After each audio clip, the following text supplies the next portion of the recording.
ಇನ್ನು ಬಡವರ ಊಟದ ತಟ್ಟೆಗೂ ಕೂಡ ಈ ದರ ಏರಿಕೆ ಭರೆ ತಟ್ಟಿದೆ. ದುಬಾರಿ ದುನಿಯಾದಲ್ಲಿ ಬಡವರ ಬದುಕು ದುಸ್ತರ ಆಗ್ಬಿಟ್ಟಿದೆ. ಅಕ್ಕಿ, ಬೇಳೆಕಾಳು, ಅಡುಗೆ ಎಣ್ಣೆ ಎಲ್ಲದರ ಬೆಲೆ ಏರಿಕೆ ಆಗ್ತಾ ಇದೆ. ಕಚ್ಚಾ ಭತ್ತದ ದರ ಕ್ವಿಂಟಲ್ಗೆ 600ರಿಂದ 800 ರೂಪಾಯಿ ಹೆಚ್ಚಾಗಿದೆ. ವಿವಿಧ ಅಕ್ಕಿ ತಳಿ ಬೆಲೆ ಕೆಜಿಗೆ 8ರಿಂದ 15ರವರೆಗೆ ಹೆಚ್ಚಳ ಕಂಡಿದೆ. ನೋಡಿ, ಒಂದ್ ಕಡೆ ರಾಜ್ಯದ ಹಲವೆಡೆ ಬರದ ಆತಂಕ, ಇನ್ನೊಂದು ಕಡೆ ಅಗತ್ಯ ವಸ್ತುಗಳ ಬೆಲೆ ಏರಿಕೆಯ ಭರೆ. ಈ ಎರಡರ ನಡುವೆ ಸಿಕ್ಕಾಕೊಂಡಿರತಕ್ಕಂಥದ್ದು ಸಾಮಾನ್ಯ ಜನರು. ವಿಶೇಷವಾಗಿ ಬಡ ಹಾಗೂ ಮಧ್ಯಮ ವರ್ಗದ ಕುಟುಂಬಗಳು ದಿನದಿಂದ ದಿನಕ್ಕೆ ಅಡುಗೆ ಮನೆಯ ಖರ್ಚು ಹೆಚ್ಚಾಗ್ತಿದೆ. ಅವರಿಗೆ ಜನಸಾಮಾನ್ಯರ ಬದುಕು ಮತ್ತಷ್ಟು ದುಸ್ತರ ಆಗ್ತಾ ಇದೆ. ರಾಜ್ಯದಲ್ಲಿ ಮಳೆ ಕೊರತೆ ಹಾಗೂ ಮುಂಗಾರು ವೈಫಲ್ಯದ ಪರಿಣಾಮ ಭತ್ತದ ಬೆಳೆ ಏನಿದೆ ಆ ಬೆಳೆ ಮೇಲೆ ದೊಡ್ಡ ಹೊಡೆತ ಬಿದ್ದಿದೆ. ಬಿತ್ತನೆಯಾದ ಪ್ರದೇಶವೇ ಕಡಿಮೆ ಆಗಿದ್ದು, ಬಿತ್ತನೆಯಾದ ಹೊಲಗಳಲ್ಲೂ ಕೂಡ ಸಮರ್ಪಕ ಮಳೆ ಇಲ್ಲದೆ ಬೆಳೆ ಒಣಗತಕ್ಕಂಥ ಆತಂಕ ಒಂದು ಕಡೆ ಎದುರಾಗಿದೆ. ಈಗ ಒಂದಿಷ್ಟು ಮಲೆನಾಡ ಭಾಗದಲ್ಲಿ ಮಳೆ ಬರ್ತಾ ಇದೆ, ಓಕೆ. ಬೇರೆ ಕಡೆ ಇನ್ನೂ ಕೂಡ ಮಳೆ ಬರ್ತಾ ಇಲ್ಲ.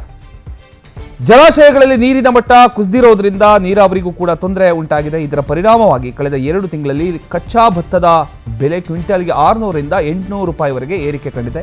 ಇದೇ ಪರಿಣಾಮ ಈಗ ಚಿಲ್ಲರೆ ಮಾರುಕಟ್ಟೆಯಲ್ಲೂ ಕೂಡ ಕಾಣಿಸ್ತಾ ಇದೆ. ಇದು ವಿವಿಧ ಅಕ್ಕಿ ತಳಿಗಳ ಬೆಲೆ ಪ್ರತಿ ಕೆಜಿಗೆ 8ರಿಂದ 15ರ ತನಕ ಹೆಚ್ಚಳಾಗಿದೆ. ಇನ್ನು ದರ ಏರಿಕೆಯ ಪಟ್ಟಿಯನ್ನ ನಾವು ನೋಡೋದಾದ್ರೆ, ಸೋನಾ ಮಸೂರಿ ಅಕ್ಕಿ 54ರಿಂದ 70ಕ್ಕೆ ಏರಿಕೆ ಕಂಡಿದೆ. ಕುಚಲಕ್ಕಿ 64ರಿಂದ 84ಕ್ಕೆ ಏರಿಕೆ ಕಂಡಿದೆ. ಸೋನಾ ಸ್ಟೀಮ್ ರೈಸ್ ಏನಿದೆ ಆ ಸ್ಟೀಮ್ ರೈಸ್ 42ರಿಂದ 64ಕ್ಕೆ ಹಾಗೂ ದಪ್ಪ ಅಕ್ಕಿ 37ರಿಂದ 42ಕ್ಕೆ ಏರಿಕೆಯಾಗಿದೆ.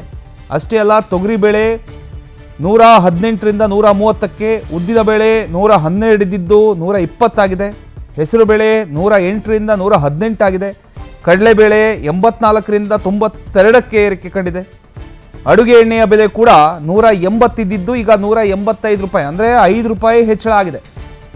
ತಜ್ಞರ ಅಭಿಪ್ರಾಯ ಪ್ರಕಾರ ಆಗಸ್ಟ್ ತಿಂಗಳಲ್ಲೂ ಕೂಡ ಸಾಮಾನ್ಯಕ್ಕಿಂತ ಕಡಿಮೆ ಮಳೆ ಆಗ್ತಕ್ಕಂಥ ಸಾಧ್ಯತೆ ಇರೋದ್ರಿಂದ ಪರಿಸ್ಥಿತಿ ಇನ್ನಷ್ಟು ಗಂಭೀರ ಆಗ್ತಕ್ಕಂಥ ಆತಂಕ ಕೂಡ ಇದೆ ಅಂತ ಹೇಳ್ತಿದ್ದಾರೆ. ಆಹಾರ ಧಾನ್ಯಗಳ ಬೆಲೆ ಮತ್ತಷ್ಟು ಏರ್ಬೋದು. ಜೊತೆಗೆ ಜಾನುವಾರುಗಳಿಗೆ ಮೇವು ಕೊರತೆಯ ಸಮಸ್ಯೆಯೂ ಕೂಡ ಎದುರಾಗ್ತಕ್ಕಂಥ ಸಾಧ್ಯತೆ ಇದೆ. ಒಟ್ಟಿನಲ್ಲಿ ಮಳೆ ಕೊರತೆಯ ಪರಿಣಾಮ ಈಗ ರೈತರ ಹೊಲದಿಂದ ಹಿಡಿದು ಸಾಮಾನ್ಯ ಜನರ ಅಡುಗೆ ಮನೆ ತನಕ ಕೂಡ ತಲುಪಿದೆ. ಅದರ ಜೊತೆಗೆ ಬಡವರ ಮಕ್ಕಳ ಊಟದ ತಟ್ಟೆಯ ಮೇಲೂ ಇದು ಪ್ರಭಾವ ಬೀರಿದೆ. ಬೆಲೆ ಏರಿಕೆಯನ್ನು ನಿಯಂತ್ರಿಸೋದು ಹಾಗೂ ರೈತರಿಗೆ ಅಗತ್ಯ ನೆರವು ನೀಡತಕ್ಕಂಥದ್ದು ಸರ್ಕಾರದ ಮುಂದೆ ದೊಡ್ಡ ಸವಾಲಾಗಿ ಪರಿಣಮಿಸಿದೆ. ಏನು ಮಾಡ್ತಾರೋ ನೋಡೋಣ.